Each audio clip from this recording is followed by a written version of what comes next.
Oh, what an exciting world. Satellites, waveguides, lasers, magnetic bubbles, fiber optics, picture phones someday, maybe even in color.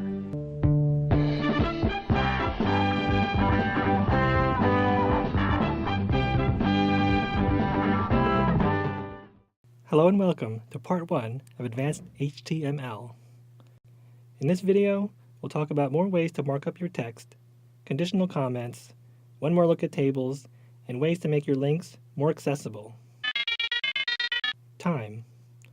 HTML5 gives us a way to show time with the time tag. We can write the visible text between the brackets however we need to, and then we can use the dateline attribute that we have seen before to give a machine-readable version of the time. Here's an example.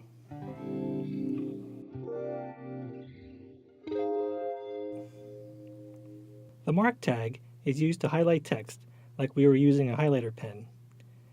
Here is an example of a word in a block quote that is highlighted using the mark tag.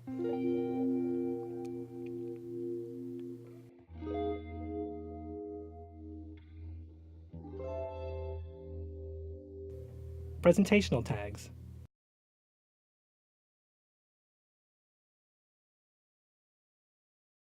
The people who decide on HTML5 have tried to keep these and other old tags around, but in a repackaged and redefined state. Some of these redefined tags are still good in their new forms, but some of them aren't so good. Here are a few. HR. HR used to be called horizontal break, and is now called thematic break. This is like a break found inside a chapter of a book. I would probably use CSS to show some kind of break and not use this tag anymore. Small. Small is used for small print, like fine print, like in a legal document. I would probably rather use CSS for this also.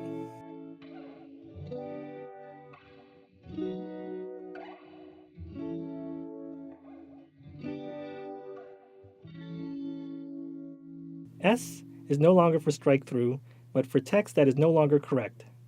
I would probably just use the del tag. U is no longer for underlined, but for something called unarticulated. I would avoid this one.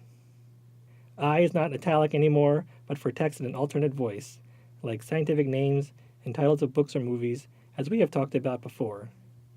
It's fine if you use it, especially if you understand the difference.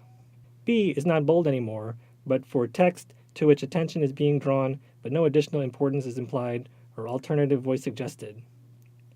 I would skip it altogether. Sub and sup are still subscript and superscript, but for some reason they are not considered presentational anymore. I say use them if you need them. Conditional comments. Conditional comments are necessary when dealing with old versions of Internet Explorer. These versions around IE8 and below are prone to not supporting certain aspects of HTML5 and CSS3. If you know your users are still on some older version of IE, then you will need to incorporate conditionals in your code. Remember that comments in HTML are written like this. When we use conditional comments, we use HTML comments, the words if IE in brackets, then some sort of alternative code, usually a separate style sheet, and then the word end if in brackets. Here's an example.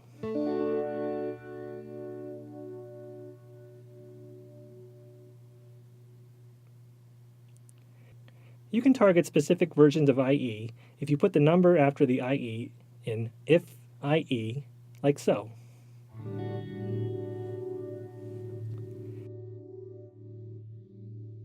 You can target a specific range of versions of IE if you use GT for greater than, GTE for greater than or equal to, LT for less than, and LTE for less than or equal to, like so. The HTML5 shiv is a piece of JavaScript that allows versions of IE older than IE9 to recognize HTML5 tags and allows them to be styled with CSS. To put the shiv in, we use a conditional comment and then link to an online source. Or we can download it and keep it together with the rest of our code and our files. A popular version of a downloadable shiv is Modernizer. Finally, the HTML5 shiv is also called a shim. It's the same thing.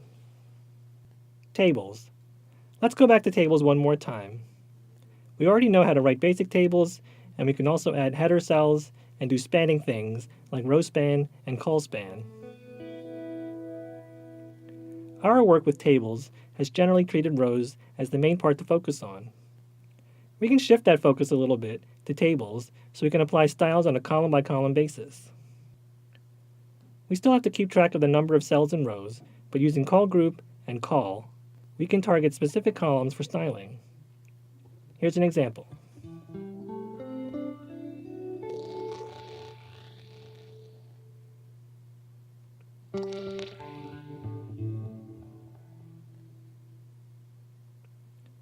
Like we had with row span and col span, we can do a similar thing with the span attribute. If we put it in with the call tag and give it a number like this,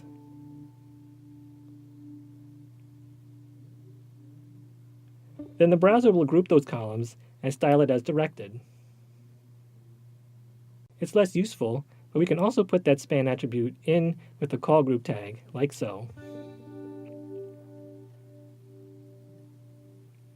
If you do it this way, then you also need to drop the call tags from your code.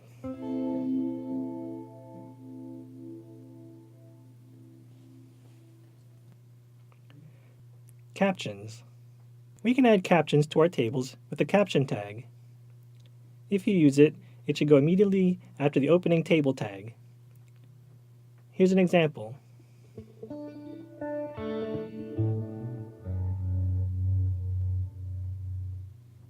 There is a CSS property that you can use to specify where the caption goes, called caption side. Most likely, you would use caption side bottom or caption side top. Headers and footers.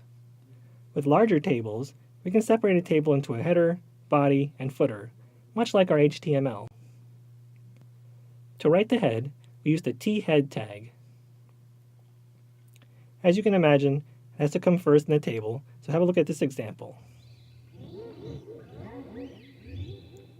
Then the body of the table goes into the t-body tag, like so, and the foot of the table goes in a t-foot tag, like so.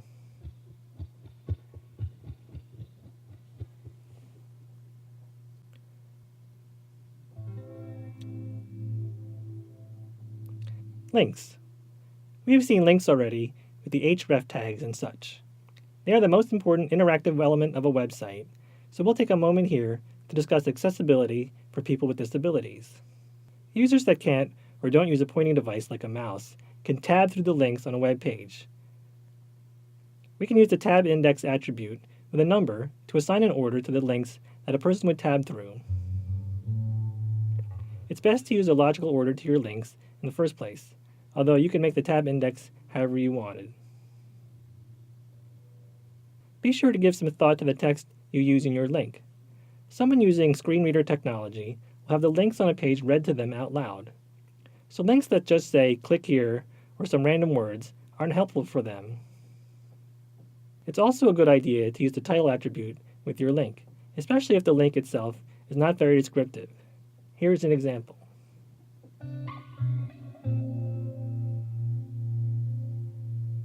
A good idea for accessibility is to use the same anchor links with IDs that we have talked about before, to let these people actually skip past navigation links down to your actual content. Oftentimes this link is actually written as skip to content.